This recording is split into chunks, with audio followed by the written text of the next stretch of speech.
Boa tarde, quinto ano. Apostila de língua portuguesa, página 42. Nós vamos ver hoje sobre a concordância verbal. Já sabemos que o verbo sempre deve concordar com o sujeito. Analise as orações a seguir. Analise as orações a seguir. O livro é interessante. Os livros são interessantes. Nesse caso aqui, qual que é o verbo? Falem para mim. O sujeito mudou, o verbo também muda. Eu não posso falar os livros é interessantes. Feio, né? Esquisito, né? Eu li um livro chato. Nós, foi pro plural, né? O sujeito, lemos o verbo, um livro chato. Então, o verbo obrigatoriamente precisa concordar com o sujeito, tá? Se teve mudança do singular para o plural, precisa ser respeitada essa mudança. Mas, quando o sujeito é composto, ou seja, que tem dois ou mais de dois, mas quando o sujeito é composto, como acontece a concordância? Para responder a essa pergunta, analise mais um pequeno trecho do livro Felpo Filpo e tente descobrir a resposta. A bruxa e o príncipe mudaram para longe, para uma terra distante, bem mais bonita que aquela, e compraram um castelo antigo, lindo, que ficava no alto de uma montanha. A que conclusão você chegou a analisar o exemplo? O verbo concorda com o primeiro núcleo, o verbo concorda com o segundo núcleo, ou o verbo fica no plural? Vou dar um tempinho para vocês pensarem. Identificar o verbo aqui nessa frase. Achem o primeiro núcleo, o segundo núcleo e o verbo. Qual que é o verbo? Qual é a parte dessa frase, dessa oração, que dá uma impressão de... Deixa eu espirrar, peraí.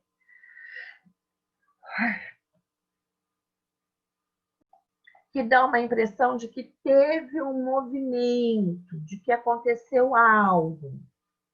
Qual é a parte dessa frase, dessa oração, que a gente pode perceber que teve um movimento, que alguém se movimentou, ou pessoas se movimentaram? Qual é? Então, é isso mesmo, o verbo fica no plural, ó. Mudaram e compraram. Quem mudou e quem comprou? O príncipe e a bruxa, tá? Senão ficaria a bruxa e o príncipe mudou. Aí seria singular, mas eles mudaram. O verbo foi para o plural. Então, recapitulando, quando nós temos um núcleo composto, quando o sujeito é composto, a concordância, ela vai mudar o verbo vai para o plural. Quando o sujeito é composto com dois ou mais núcleos, o verbo deve ser apresentado no plural, isso que eu acabei de explicar. Mão na massa. Complete as orações, lembrando que orações é tudo aquilo que tem um verbo, né? Às vezes nós temos uma frase, mas ela não é uma oração, porque ela não tem o verbo. Complete as orações a seguir, empregando adequadamente o conteúdo do quadro. Preste atenção à concordância e ao sentido das frases. Então, aqui nós temos um quadro. E tá eu, meus primos e tios, as ilustrações e os textos de Eva Furnari, a bibliotecária, meu irmão e eu. E aqui vocês vão preencher com essas palavrinhas que estão aqui, com esse conteúdo do quadro. Indicou 2 livros para mim. Quem indicou, né? Qual é o sentido daqui dessas palavrinhas? Vocês vão encaixar. Temos alguns livros de Eva Funari, né? Quem que tem alguns livros de Eva Funari? Vocês vão preencher aqui. Dá um tempinho para vocês fazerem exercício 1.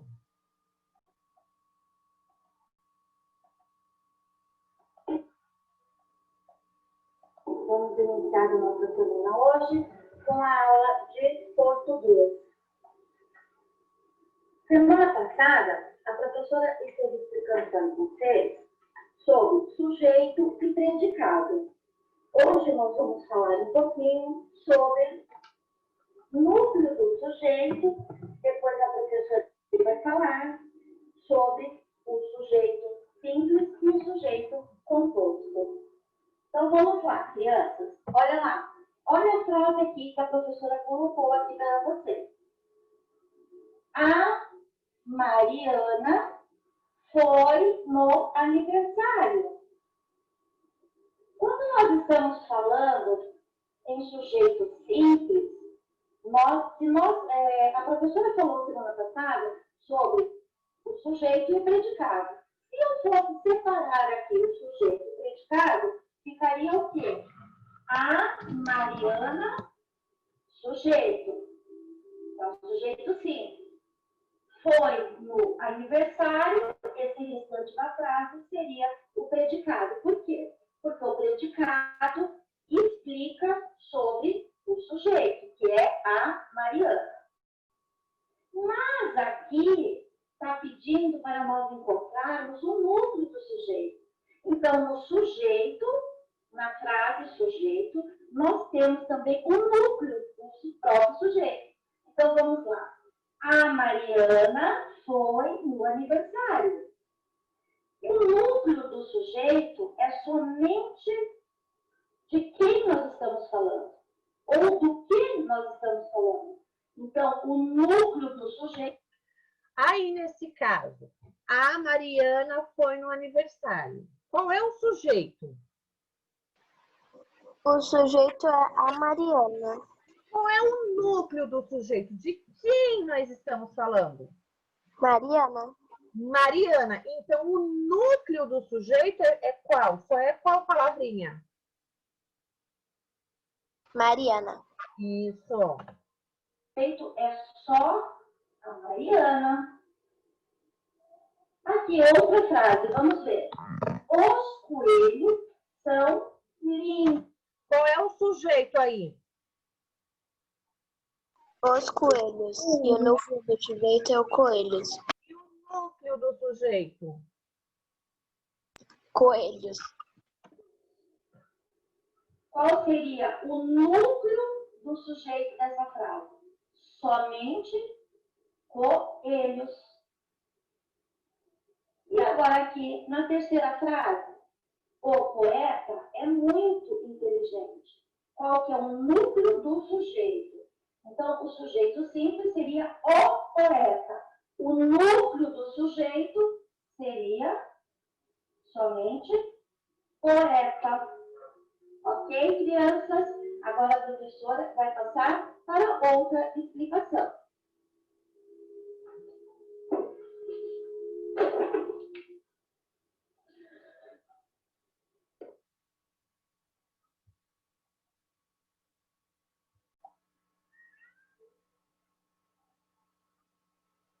Agora nós fizemos língua portuguesa até a 151. Agora nós vamos para geografia, página 157 até a 191. Geografia.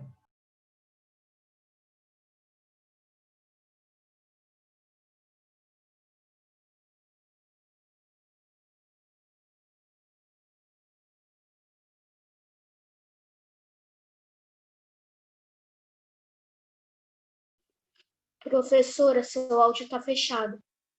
Então, vou fazer a leitura com vocês da página 188. Hierarquia entre as cidades. O IBGE criou uma classificação com base na dimensão e na área de influência das cidades brasileiras. As principais classes são a grande metrópole nacional e a metrópole nacional e metrópole. Se vocês quiserem fazer um grifo aqui, tá? Com a marca-texto, são 3. Uma é a grande metrópole nacional, a outra não é a grande metrópole, só é a metrópole nacional e a metrópole. A cidade de maior hierarquia é São Paulo. Onde eu estou colocando aqui a canetinha, o lapisinho, vocês vão grifando aí com marca-texto, tá? A cidade... marquei em cima. A cidade de maior hierarquia é São Paulo. E São Paulo é classificada como? Como uma grande metrópole nacional, ou seja, uma grande metrópole do nosso país, do Brasil, uma grande cidade. Pois, por que ela é considerada uma grande metrópole? Porque ela influencia nas atividades econômicas do país. Ela também apresenta serviços que se destacam na área da saúde, da educação, entre outras. Além disso, apresenta a maior população do Brasil. Observem as imagens a seguir. Tá? Onde eu estou passando esse grifo amarelinho, vocês grifem também. Marca-texto, lápis, caneta. Então, aqui nós temos as imagens. Olha só, trânsito intenso na cidade de São Paulo, a grande metrópole nacional. Intenso fluxo populacional na região 25 de março, área de comércio popular. Então, aqui nós temos o trânsito da grande metrópole, São Paulo, e aqui nós temos a parte comercial, ali na 25 de março. Não é só ali que tem parte comercial. Essa imagem é dali. Rio de Janeiro é terrível, né? Rio de Janeiro e Brasília representam a classe das metrópoles nacionais. Então, onde estão as metrópoles nacionais? Lembra que a hierarquia é dividida em 3, ó? Grande metrópole nacional, é São Paulo. Metrópole nacional, que é Rio de Janeiro e Brasília, que também servem de influência sobre as demais cidades brasileiras. Agora, aqui as metrópoles, que são cidades grandes, que influenciam a região onde se localizam Manaus, Belém, Goiânia, Fortaleza, Recife, Salvador, Belo Horizonte, Curitiba, Porto Alegre, são representadas nessa categoria. Então, grande metrópole, São Paulo.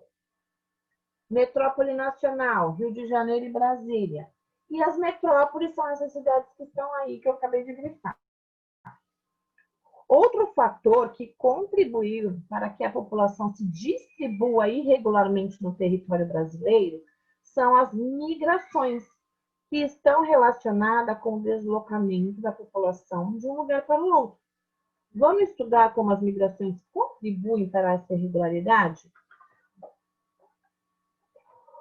Aqui nós vamos aprender sobre o fluxo de pessoas no espaço, tá? Migração. O que se refere a migração, né? Se refere ao fluxo de pessoas de um lugar para o outro. Esses movimentos populacionais influenciam o crescimento das cidades e a distribuição espacial da população. Esse espacial que ele está falando aqui não é do espaço, do universo. É de um espaço que a gente consiga transitar, se locomover, ter moradia. Quando uma pessoa sai do seu local de origem, é chamado de emigrante. Ó, ela saiu do local de origem, ela é uma imigrante. E quando ela chega a outro destino, ela é chamada de imigrante. Vamos supor, nós somos aqui de Santos. Júlia, presta atenção na aula. Nós somos aqui de Santos. Se eu sair daqui de Santos e for lá, quando eu sair daqui, eu sou uma imigrante, com E. Aí eu vou lá para Santa Catarina. Quando eu chego lá, eu sou uma imigrante, com I. O deslocamento da população pode ser interno, que é quando acontece no mesmo país, tá? Que nem eu dei exemplo, eu estou aqui em Santos, São Vicente, e se eu for para Santa Catarina, é outro estado, e E a população também ela pode sair, se deslocar dentro do seu próprio país, e ela também pode se deslocar internacionalmente, morando em outro país, ou indo passear em outro país.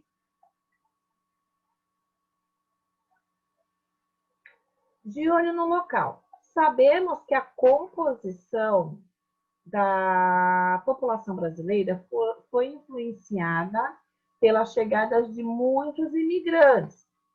Possivelmente, você e sua família conhecem alguém que migrou para o Brasil. Isto é, saiu do seu país de origem e passou a residir no Brasil, passou a morar aqui no Brasil, tá? Veio de outro país e veio morar aqui.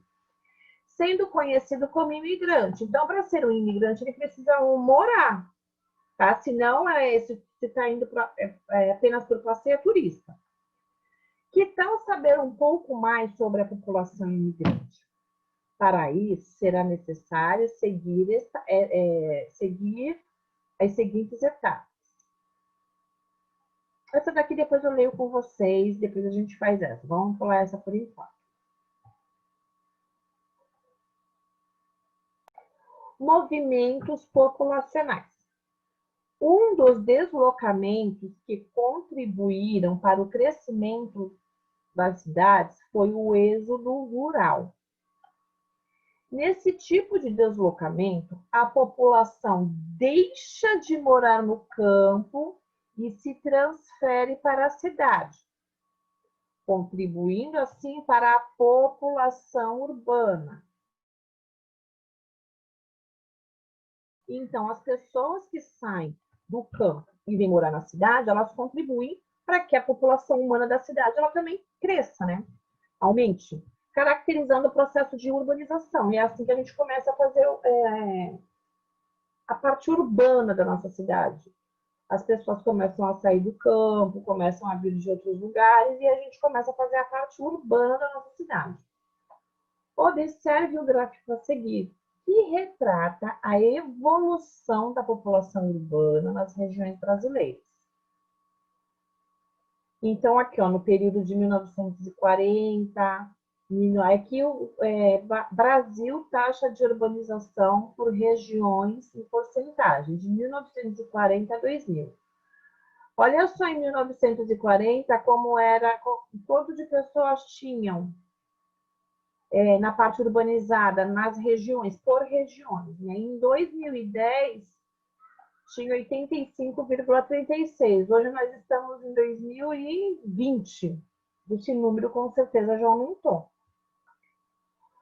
O fato do Brasil apresentar o maior volume populacional, então, ó, o Brasil ele tem o quê? Maior volume populacional nas cidades. Isso quer dizer o quê?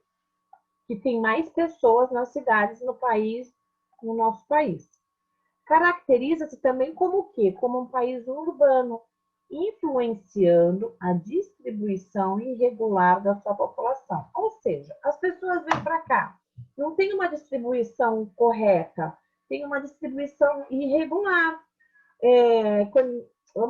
Não sei se vocês vêm aqui em São Vicente, quando vocês vêm ao centro de São Vicente, tem muitos nigerianos no centro de São Vicente. Então, tem muito nigeriano no centro de São Vicente. E tem várias outras pessoas de outros lugares. Eles são imigrantes, porque eles vieram de outro país e vieram morar aqui. Só que o que acontece? Fica essa distribuição irregular. Muitas cidades com muitas pessoas habitando, frequentando, e outras cidades vazias, porque não tem essa distribuição no nosso país. Até porque quem vem para o nosso país, ou quem vem de outra cidade para metrópoles e para grandes metrópoles, eles querem trabalhar. Então, eles não querem ir para o interior das cidades.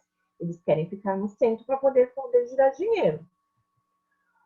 Outra forma de deslocamento que comprova a hierarquia entre as cidades são os movimentos pendulares. Pendulares é um movimento que ele faz assim, ó. Ele vai de um lado para o outro. Pois grande parte da população reside em determinado município, mas trabalha e estuda em outro, deslocando-se diariamente. Eu eu não trabalho no município em que eu moro, eu trabalho no município vizinho. Então, eu faço parte desses movimentos pendulares. A mãe da Alice também, porque a mãe da Alice vai de um município para o outro, e de mais alguns alunos, né? Que eu também não sei onde cada mãe trabalha, e pai. Atualmente está ocorrendo o êxodo rural, o êxodo urbano. Isto é, a população se transferindo das cidades, principalmente das metrópoles e das regiões metropolitanas para o campo. Ou seja, o que é o êxodo rural? A pessoa mora no campo e vai para a cidade.